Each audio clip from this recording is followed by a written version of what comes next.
All right, everybody, thank you for tuning in today. You are listening to WRULP Savannah, Georgia, 107.5 FM, WRUU.org. We are Savannah Soundings Community Radio with Global Soul. This is the Adam Messer Show, and I'm your host, Adam Messer, and this is the second hour today with Dr. Scott Musgrove and Jason Usry and Dr. Shiloh and Dr. Musgrove to a podcast called LA Not So Confidential, and it focuses on true crime.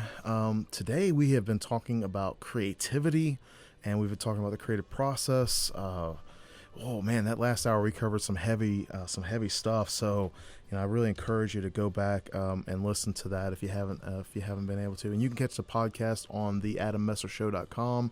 If you're just now tuning in to the show, or it's your first time listening in, welcome. Thank you for tuning in today. So, welcome back, Dr. Musgrove, Dr. Scott, and Jason. Thank you for being here today. Absolutely. I am excited about what we're going to be talking about this hour because Jason, you had sent me a message. You and Dr. Scott were talking about creativity and loneliness and how that can cause folks to kind of trigger that creativity. So I was hoping that we could cover that topic, kind of go pretty deep, because one of the topics, Dr. Scott, you brought up last hour was mentorship and mentoring, and we talked about imposter syndrome, and but I don't think we haven't really talked, and I don't usually talk about this topic, but we don't talk about the mental health of and well-being of and you don't have to be a creative person. This show I usually talk with authors, artists, and entertainers. I'm just talking about in general human beings. I don't usually talk about that topic, but you're here today, so I think let's do it. Yeah, I think certainly 2020 has put us all into a different place when it comes to the awareness of mental health and our own mental health, and particularly, I would say, hopefully this last trimester of this painful birth of 2020 is, because my day job is working in community mentally health and trying to address the needs of the chronically mentally ill in the Southern California area. One of the things that we saw was there were these blips throughout the past 11 months of how isolation really affected certain part of the population very early on at the beginning. And then they adjusted. And then there was another part of the population that was challenged, and then they adjusted. And what we're seeing most recently, I think, is this huge uptick in people who don't have a history of mental health issues. They've never struggled maybe with major depression or major anxiety. And, they've certainly had the regular challenges that anyone would have, but those are the people that are kind of wearing thin right now. And everybody else is sort of settled into, well, this is this extraordinarily abnormal new normal, and we have to just push through.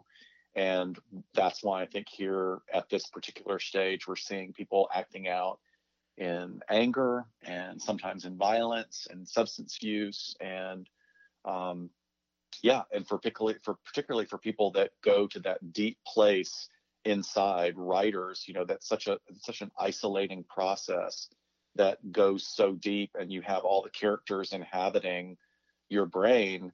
It can trick you. You have intimacy with those characters that you're creating, yet it's not really hitting all of your emotional interpersonal needs. And so I hope everybody is getting up from their desk every once in a while and interacting with the world. I would say that even in non-extraordinary circumstances, people need to do that.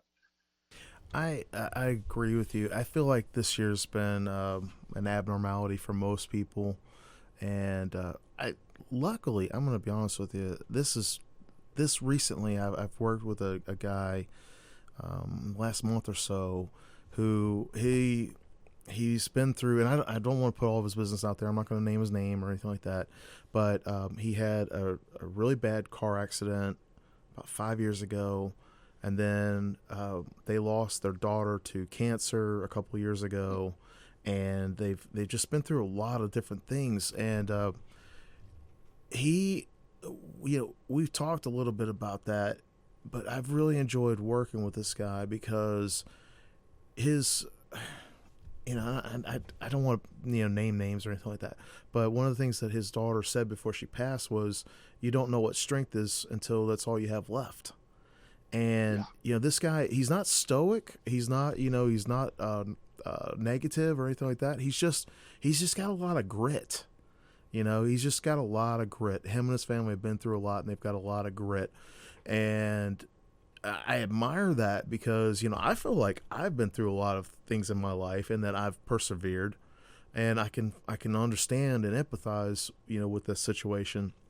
But I look at this guy and I think, wow, I can learn a lot, and it's almost like when they say there's a phrase that you can borrow courage, you can borrow Oh, grit too. absolutely. You can borrow Absolutely. grit, and especially when you've got someone who, when you're like when you're talking about this projects earlier or whatever, when you're working with other folks, or you're interacting with them, or you're building relationships. Like the guy last week that was on my show, his name's Dave Connery. He's out of Southern California, and I met him from TikTok. And I just loved talking with him, and so that was those relationships I feel like are the strength that have helped me through this year. And I know that a lot of people have been suffering because maybe they don't have the same resiliency factors. They might not have the same kind of strength building with, they might have had more focus with their work when the work was not available to work.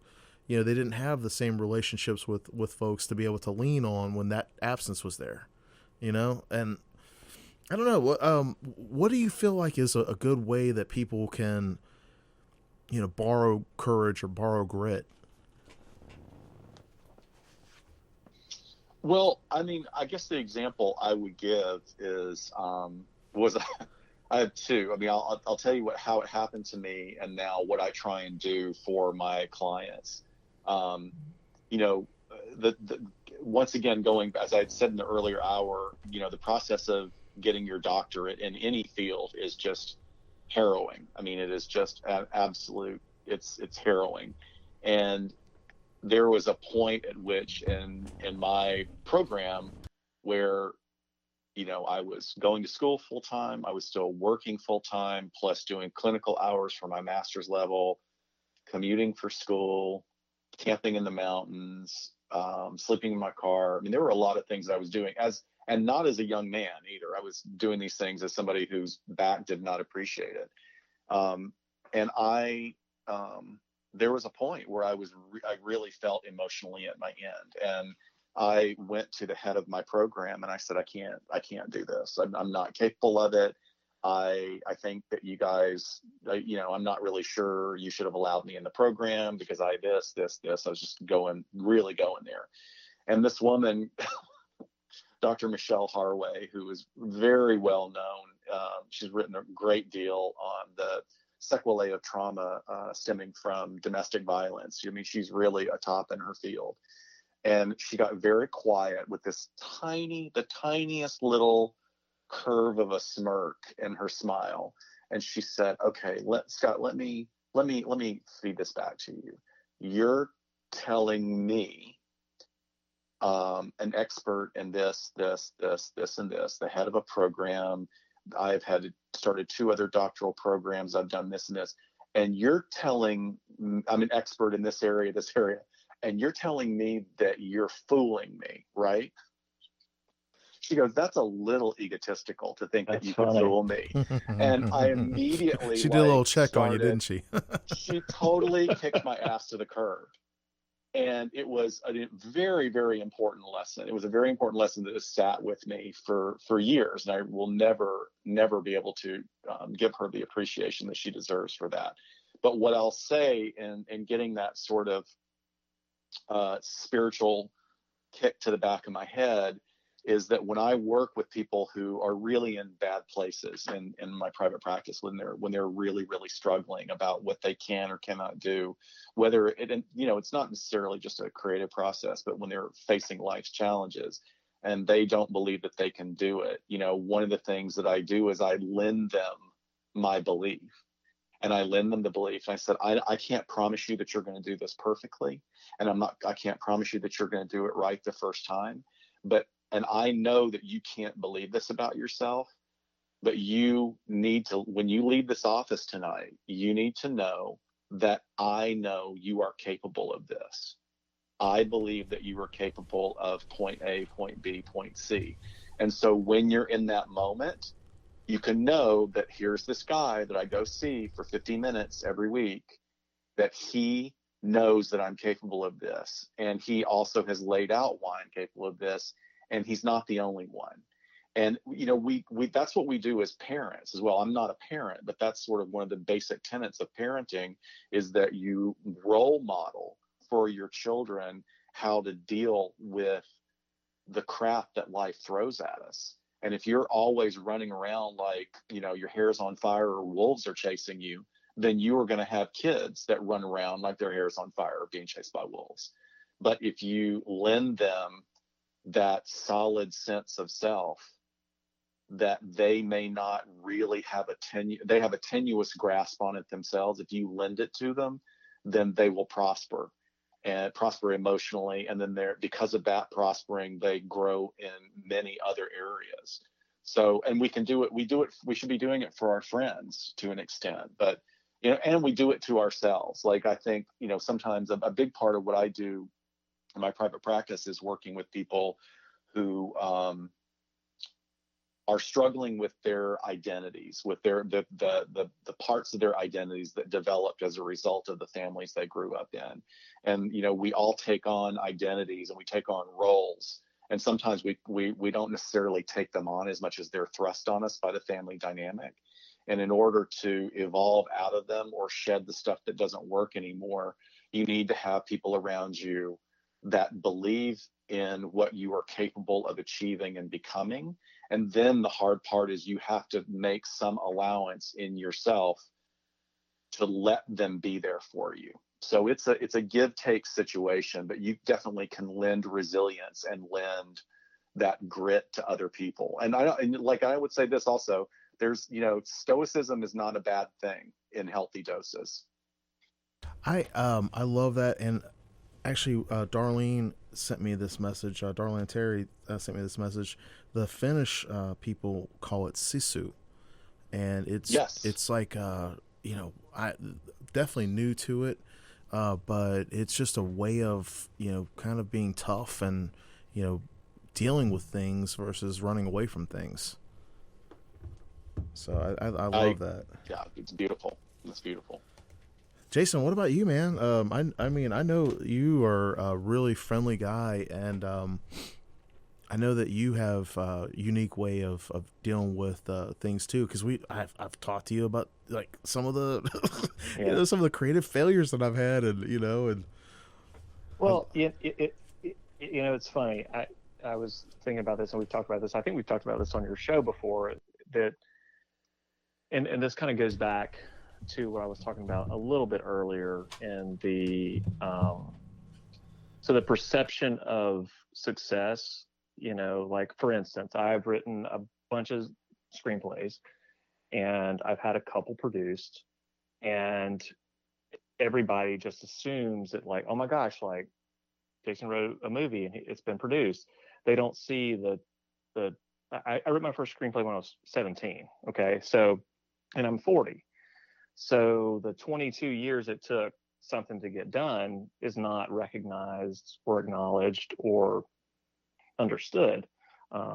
And that was, 22 years or so of, having this kind of isolation and this, extreme focus and rejection time and time again. And again, it goes back to what I was saying about not allowing my self-worth to be tied to what other people think or say. I'm very, very focused on, look, I know that everything that I write is not going to be a hit with everybody. And I'm okay with that. Like, I would love for it to be, because that'd be great. And that would feed my ego. But what's more important, again, to me, is to have the fulfillment of doing something that I'm passionate about and I feel good about at the end, that I learn from, like with this project that and we can't go into details on it, but that, Dr. Scott and Dr. Shiloh and I and Rebecca Sebastian and Michelle Kazuba are working on. I'm learning all sorts of different new things right now, and that's part of the joy for me, is that I get to learn these vast different subjects, and apply that education to something that I feel is feeding me creatively, and that's really cool. And maybe it'll be great and fun, and a lot of people will like it, and maybe it won't. But at the end of the day, I'm going to be the same person. I'm going to be the same dad. I'm going to be the same husband. I'm going to be all the same things that fulfill my heart. But I'm just not getting my identity from even though that's a part of me, but the creative writer, that's part of my identity. I'm not going to allow it to diminish what I think about myself. I hope that makes some sort of sense. I love the way you frame that, Jason. I think that's so on top. I mean, it's just so on point, because it goes back to what we were discussing earlier about being on the road. It's about the road rather than the destination. I mean, and right. I mean, that's a careful balance, because of course you have to finish projects, like they have to get finished, right. But you also sometimes just need to, I mean, and for want of a better term, you need to barf it out, just vomit it out, and then go back and edit. And it's one of the things that, look, a transformational piece for me that I got turned on to years and years ago, which I cannot recommend enough, is Julia Cameron's book, The Artist's Way. And it is a book for Block creatives, but I would also say that it's at-home therapy. It's a 12-week program, and it's about sort of confronting your own blockage demons and how to get around them and work with them and change your relationship. But that thing is, like you were saying, it's just get it done. And then you have all the time in the world to go back and polish and edit and shine. But just get something on the page, even right. If it is 5 pages of dribble and 1 paragraph of brilliance, you're still moving forward. I love that, do the work. I just love that model. Do the work, get it done, and it relieves so much tension and pressure too when you finish a project.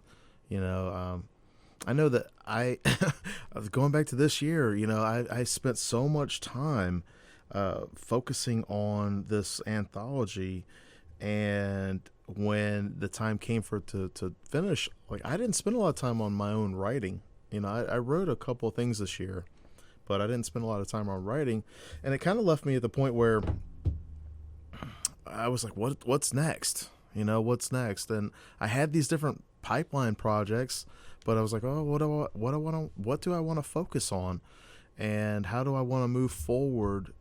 What's the best way to move forward? So I love the fact that you touched on that and you hit on that, because I feel like it's a great way to just kind of, not necessarily barrel through, but it's just a good way to, take step by step by step and keep moving. Even if you have to stop, you just keep moving towards your goal. So I love that. Or just move, even just keep moving. It's about, keep the movement going. Yeah. And, that will fix a lot of it right there. Movement is direction. Yeah, I love that. Did we miss the 15? Oh yeah, okay. We did. Sorry. No. I didn't want to cut it off. Everybody, you listen to the WRU LP Savannah, Georgia, 107.5 FM, WRU.org. We are Savannah Soundings Community Radio with Global Soul. Sebastian, would you play a little bit for us? And this is Sebastian Messer, everybody. He is my son. He's 18, and he is playing on his Ovation guitar.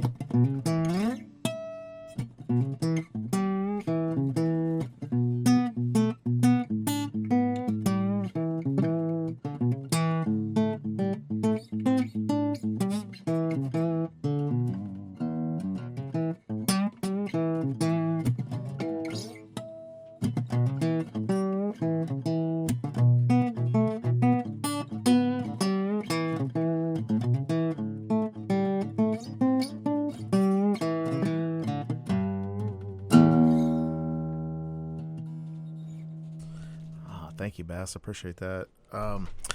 Something else that has been a topic of discussion recently, Matt and I were talking about this the other day, but creating systems and stacking things together that are interrelated or similar helps me a lot with being able to make progress, especially when I feel stagnant. And I wanted to ask y'all what you think about that because, for example, this is Dr. Scott, I'm sure you have the same problem. I know Jason and I, we talk about it, but I'm sure you have the same issue being a creative person. And then you have, the clinical work you do and all the other things that you do with your clients and all. And then, the movie production and that kind of stuff. But I am a journalist. I'm an author. I'm a publisher. I have a radio show. I do all these different creative things. And sometimes people don't understand that. They're like, well, how do you do all these different things? And one of the ways that I was putting it was that, when other folks are doing, like you were talking about sportsmen or, when they were making bread and stuff like that, like they might like watching TV and football. Well, when people are doing that, I'm working on my creative stuff, so I'm doing my thing just like they're doing their thing, but it's all interrelated. One of the ways that I put it, I was talking to Dave Connery last week. One of the ways I put it was like, it's all going back to storytelling for me. It's not like I'm, working on the radio show and then writing a book and then the next day I'm doing carnival work.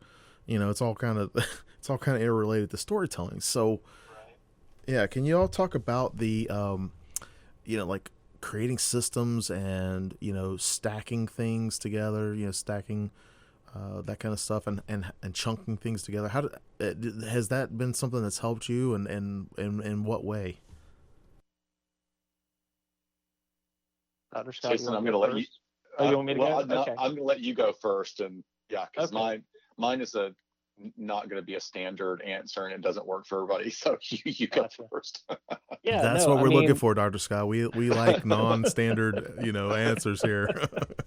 we're all like. Well, I think Jason's is going to be more practical, and therefore probably. I don't know. Jason always gets me on that too. Like I'm like, man. Every time I talk with Jason, I always come away thinking like, oh yeah, I could apply that. Yes. And then like the next time I'm like, well, Jason, the last time we talked, I put this to use and it's been working great. So. I think it is important to kind of create systems that work for you. I mean, for me, I work in the creative field. I do a lot of writing. I do a lot of, audio and video production, just even in my day job. So everything is so interrelated. Like that kind of portion of my brain is always stimulated and always looking for things to make projects more efficient. Can I add to that real quick, Jason? Sure. My brain is always environmentally scanning too. Like like my brain is always like got the little feelers out there, kind of like a whale, going through the ocean and just picking up, I kind of feel like plankton. That. Yeah, the plankton. It's just kind of like I've got my mouth open and I'm just, dragging in all the seawater and the plankton, and I'm like, Yeah, no, you're right. I mean, and you do kind of have to, as our time has been, because we have a lot of different stimuli right now. Even though many of us are, isolated or working from home, or as my wife puts it, living at work, which I think is actually more appropriate.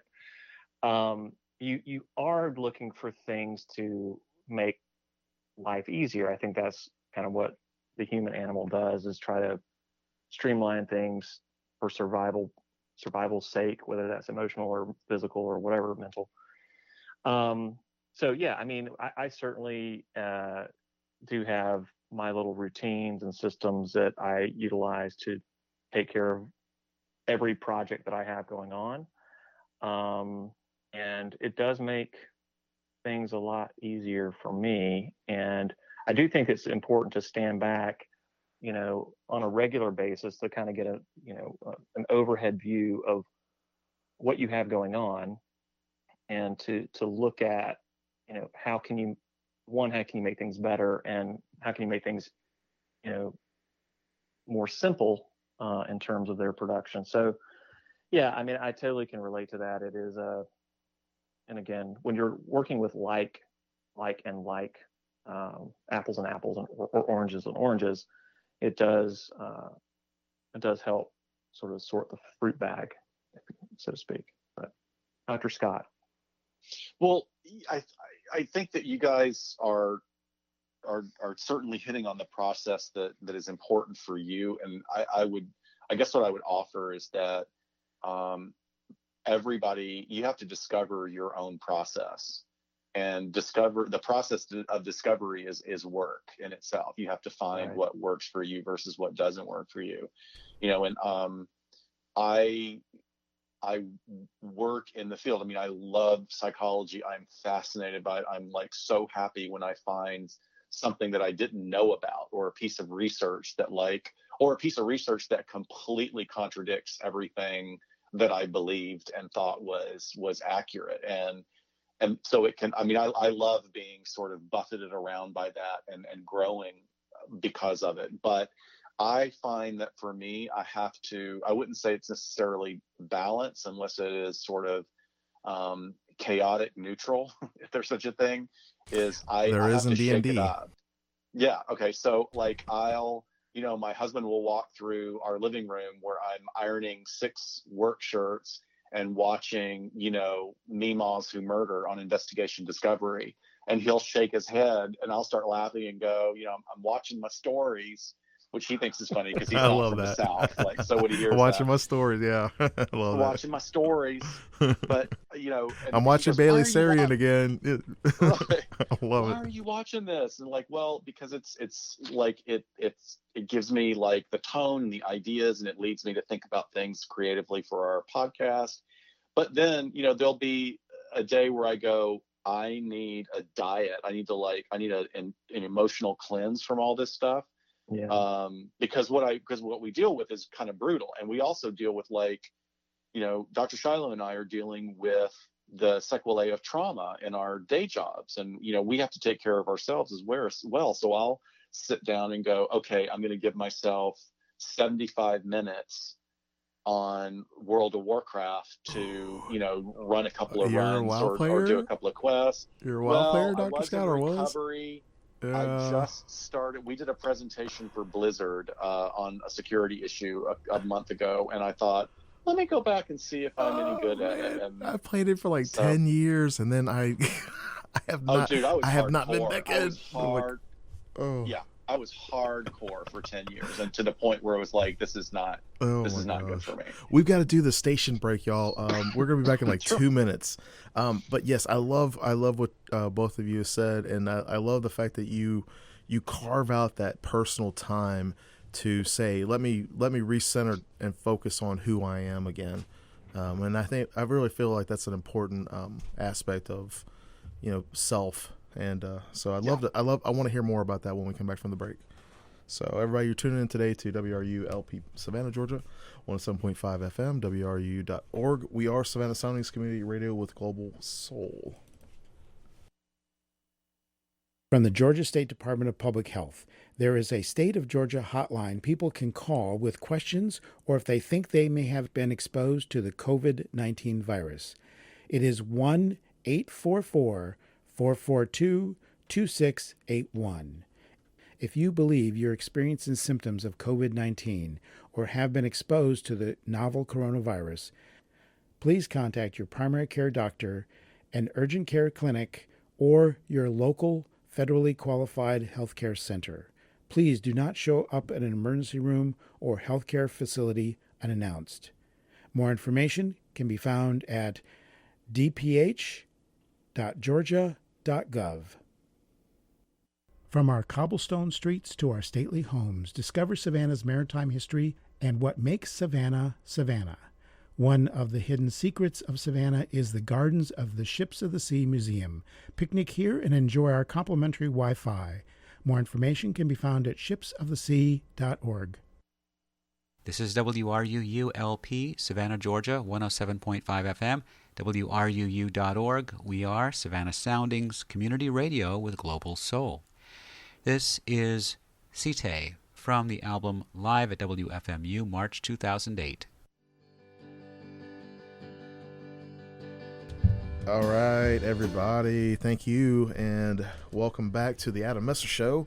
We've got about a half an hour left, and my special guests today are Dr. Scott Musgrove and Jason Usry, and they have a really cool podcast called LA Not So Confidential with Dr. Shiloh, which I'm about to dig in this week. I'm pretty excited about it because I like true crime stuff.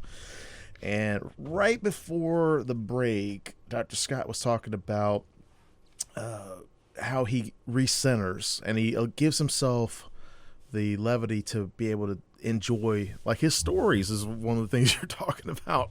And I love that because I often see people, they are so selfless and they don't, they don't spend time, like, for example, parents or, caregivers, so for you're a caregiver. You're providing health care and mental health care for your patients. So you're a caregiver.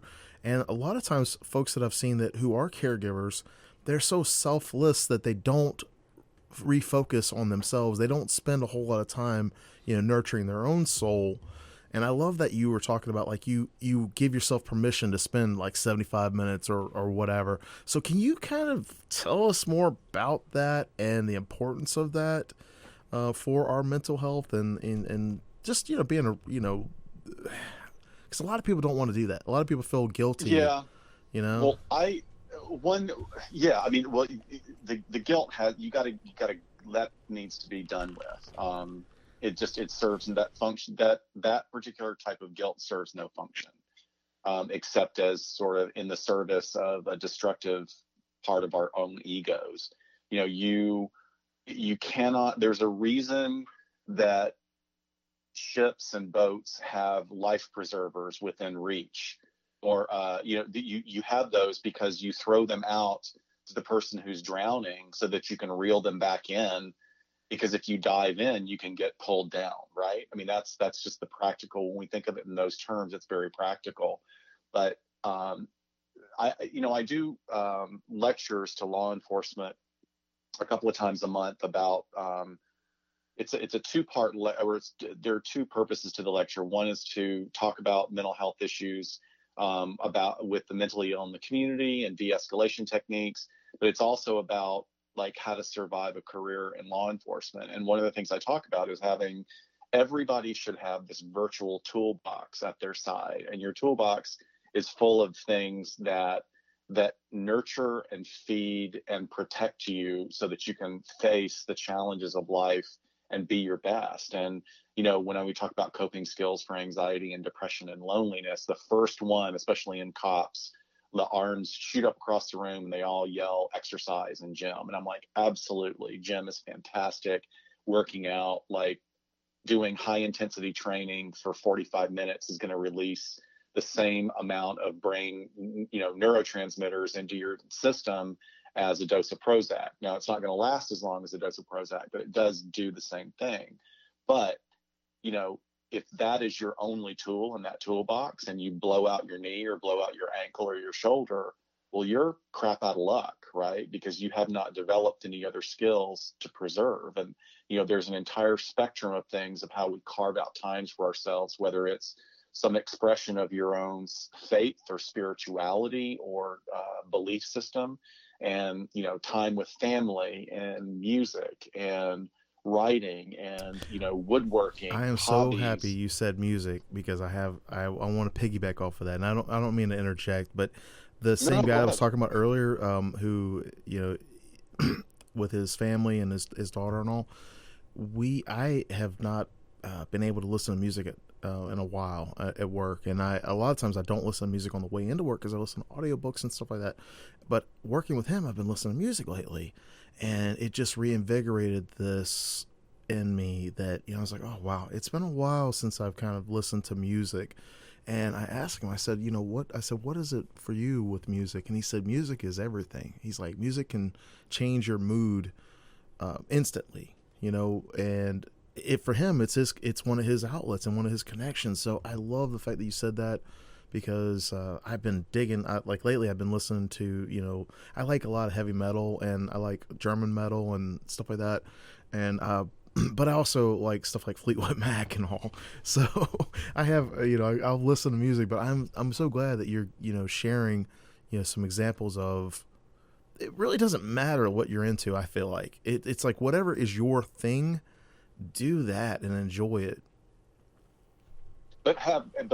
Absolutely, but it cannot be your only thing, especially in No. difficult times like this where I strongly encourage everybody to examine, what is the most efficient way and productive way to take care of yourself. Try things you haven't tried before. And be okay to be horrible at them at first. You have to. Right I think we all need to run towards failure. Yeah. I mean, because I was not brought up in a home where, that's not really part of Southern culture. Southern culture really is based so much on sort of Protestant work ethic and pull yourself up by your own bootstraps that, we don't talk about the benefits of failure, and that it's okay to not be great at something the first time you do it. And it's okay to burn that first think loaf of bread, Yeah, like exactly. And I did not learn that until I was well into my adulthood, of like, just go and be a crappy ukulele player or be a crappy oil painter until you're not so crappy anymore, because you're going to be getting all these benefits along the way of de-escalation and just lesson of our own internal processes. And one of the things, for anybody who's listening, please, consider this and, share it with other people, is, you can pay a therapist money. And of course, I'm a therapist myself. I completely believe in it. But if you don't have time and you don't have the funds, start journaling. Like journaling, the act of writing, without it having to be tied to a short story or novel or whatever. Let it just be journaling. Okay, so I've got a question on that. Man, you just hit a hot topic for me for this year. I have restarted a Bujo 5 or 6 or 7 or 10 or maybe a dozen different times, Dr. Scott, this year. And I have had that imposter syndrome or that perfectionism syndrome with it, because like I'll start it and then like I did one for 6 weeks straight every day, and I was like going to, roll, and then I get derailed and I didn't do it. And so I was like, oh, well, let me start it over. So every time I've restarted this is because I wanted to start a fresh Bujo, which is, everybody out there, it's a bullet journal. And it's just a different way to organize your tasks, and, you can write down different things. And I know that there's a different kind of journaling too, where you can write to yourself or write to whoever, but can you talk about that? Because that's been a thing for me this year, where I've kind of had a hang up with restarting that journal, and I think it's because I've had this hang up on, well, if I don't do it, then it's not a real thing because I'm not really doing it consistently. What I would say to you and anybody who has a similar experience is that is the little ego, not so much like sort of the Freudian idea of the ego versus the id and the superego, but it is your own destructive ego that is whispering in your ear that you can't do it. And you have to learn to tune that voice out and just do. And very much in the frame of Yoda, there is no try, there is only do. And once again, going back to what Julia Cameron says in The Artist's Way about the journaling that you do in that program for 12 weeks is called the morning pages. And it is just sitting, and first thing in the morning, no matter how early, whatever, it is 20 minutes of writing. And it doesn't matter if you are just writing, I hate this, I hate this, I hate this, this sucks, I don't want to do this, I hate this, I hate this. What you do eventually is you're basically priming your own carburetor for the day. And much in the way that like sleep functions to help us sort of sort through our emotional baggage and clean it out of our limbic system, starting off the morning with journaling, just free form with no format, offers you an even more enhanced way of sort of blowing out your emotions just getting like some of the detritus out of the way so that you can move on with your day. And I have 10 years of journals that is just like, they're unreadable. It's funny to go back and go, oh, that's what I was writing at 4:30 in the morning, on 2 cups of coffee while I was getting ready for the gym. And it's just the funniest stuff because it doesn't make any sense. But then you would see what I saw over a period of years is that you just got like somehow my system oriented to the point where, yeah, it might be 4:30 in the morning, but now I'm waking up and there's something that I do want to write about. I want to write about what the first thing I thought about when I woke up, and that it's just this incredible therapeutic process. So I can't speak highly enough about doing it. There is no try. Just sit down and write. Just sit down and write. I think it's a great point, and one of the things I liked about the bullet journal was that they said you can use any kind of notebook that you like or pen or whatever. And there's a book that I just recently finished called Big Magic by Elizabeth Gilbert, and she talks a lot about that creative process and kind of getting over the hang-ups and stuff like that. So I just want to throw that out there because you were talking about the other book. Jason, man, what are your thoughts on that subject? Well, yeah, I certainly think that there's an importance to cataloging your process, life, etc. I actually don't have a journal and have not journaled. I've tried on multiple occasions to do that, but I have other ways that I communicate with my future self to kind of keep tabs on where I am, where I'm going. So yeah, I mean, I going back to what Dr. Scott said a little bit ago about finding your process and things that enrich you and your journey, I think that's just so important. You have to find what works for you, and also, this time of year, there's a lot of stress. And this year in particular, there's a lot of stress. And I do want to say, we talk about this on the In the Wash podcast all the time, or Bootsy and Sal do, about the importance of, seeking out help, someone to talk to if you need to. So I think that it's important to find your tribe, and to find the things that work for you, and however that is. If it's journaling, great. If it's sharing pictures on, like for me, I share a lot of photos of my little boy on Facebook, and it gives me a lift every time I get a new memory that, this time 2 years ago, he was walking for the first time or whatever it is. Right.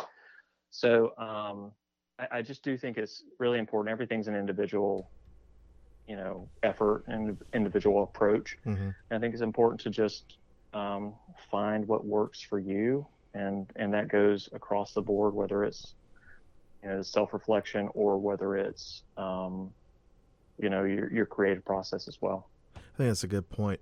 Everybody, you're tuning in today to the Adam Messer Show with my special guests, Jason Usry and Dr. Scott Musgrove on WRUU-LP Savannah, Georgia, 107.5 FM, WRUU.org. We are Savannah Soundings, community radio with global soul.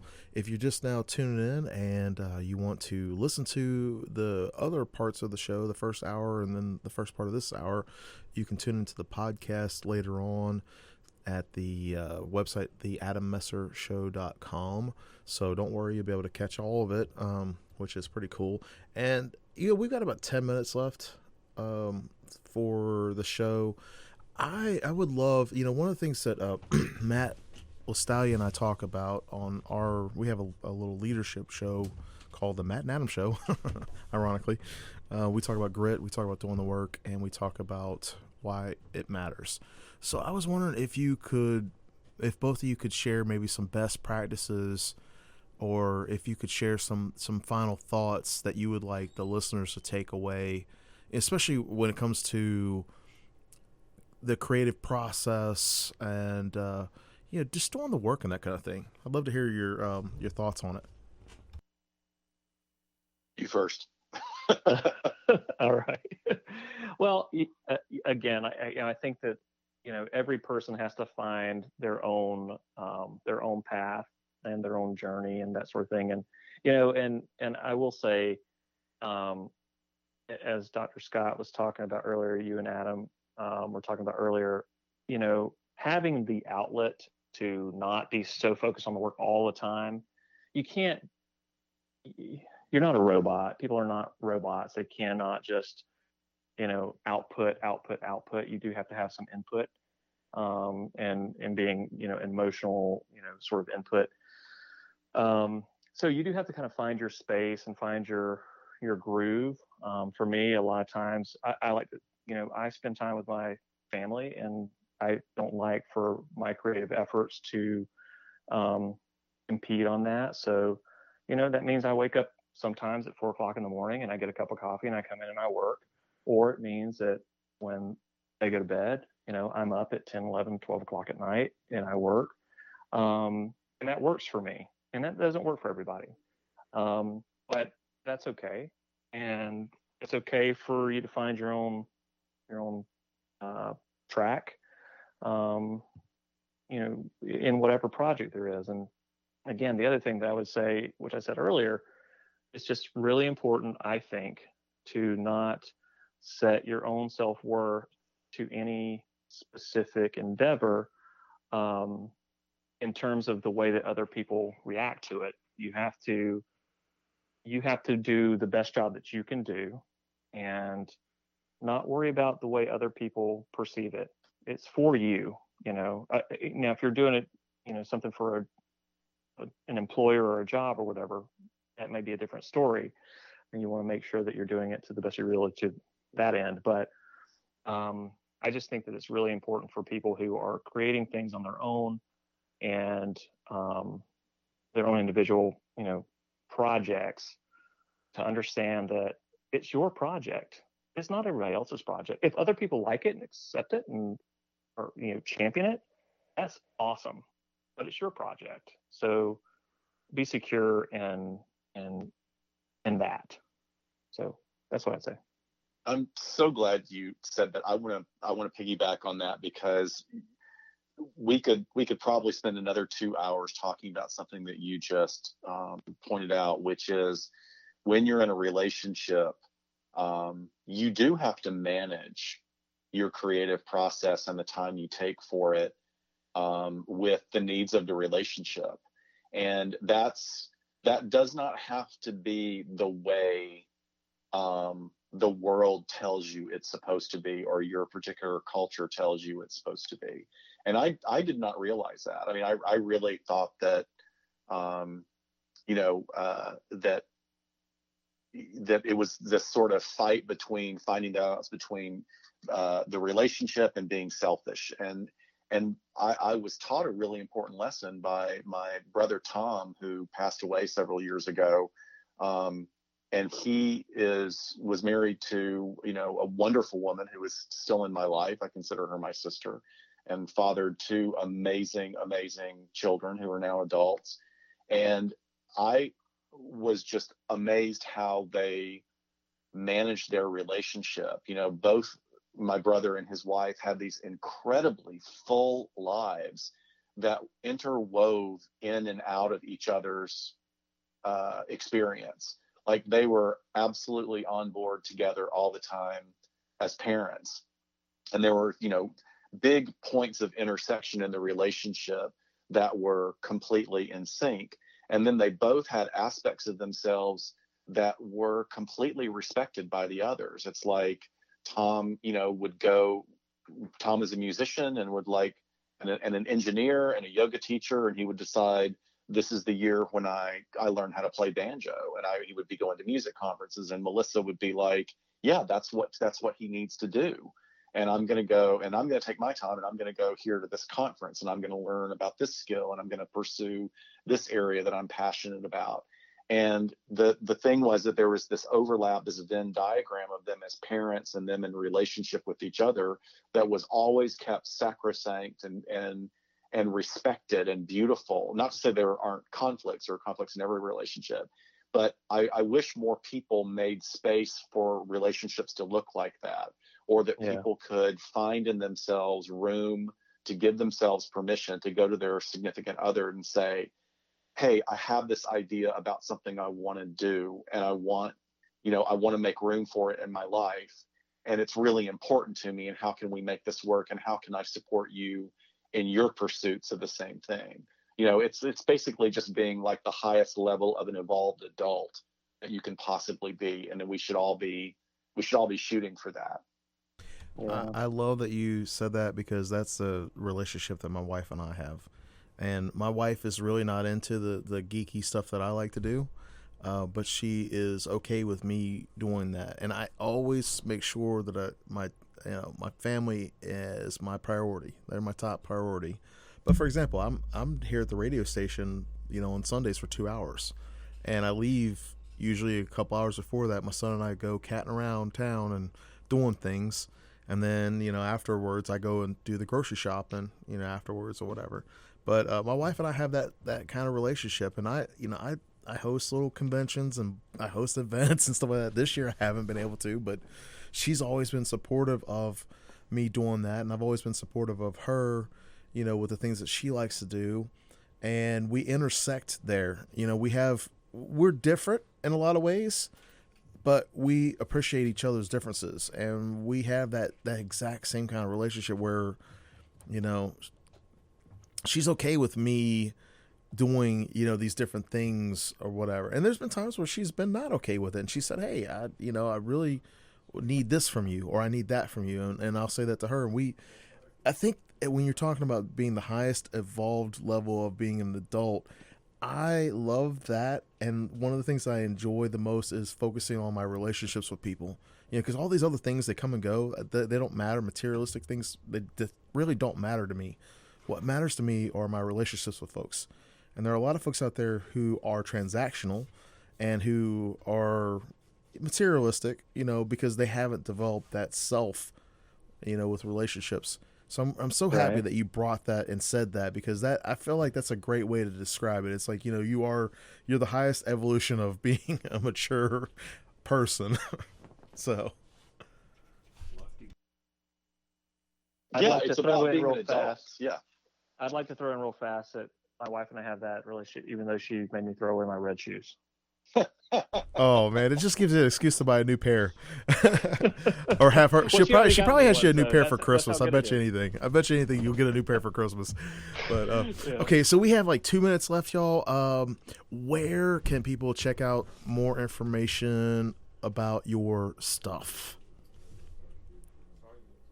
Go, Dr. Scott. Dr. Shiloh and I have a true crime and forensic psychology podcast called LA Not So Confidential, and we run the gamut of covering things that are currently happening in the true crime community versus stories that have been around for a long time, and we give our perspective. Dr. Shiloh is a former law enforcement officer, now psychologist. I'm former entertainment executive, now psychologist, and we give our perspective, and we talk about how it's portrayed in the media, sometimes accurately, sometimes not so accurately. And it's we have fun. It's lighthearted because we talk about some dark stuff, and it's taken off in a way we did not expect. And so I hope everybody will check us out and drop us a comment in the page. Let us know what you think of it. What is that? The LA-NotSoConfidential.com, or what's the website for it? Yeah, well, it's LA Not So Confidential. Just Google it. Okay, It'll come up. We're the first thing up there. Yeah. And the link will be, I'll put the link in the podcast, everybody, too. Oh, thank you. Yes. Thank you very much. And Jason. I mean, I think I've been on enough that people know where they can find me or not find me. Again, I do help LA Not So Confidential. I help the Dialogue podcast with Rebecca Sebastian as well. Well, I'm going to plug you. It's jasonusry.com. So well, it's jasonusrycreates.com. Okay. I got it wrong. My bad. It's still in process. But you have an IMDb page and all too, which is cool. So I'm pretty excited about it. All right. Thank you all both for being on the show today. It's been wonderful, and I can't wait till the next time we have a conversation. Thank you, Adam. Thank you, Adam. This has been a wonderful conversation. I can't wait to get the opportunity to do it again. Thank you it's been great. Thank you. Awesome.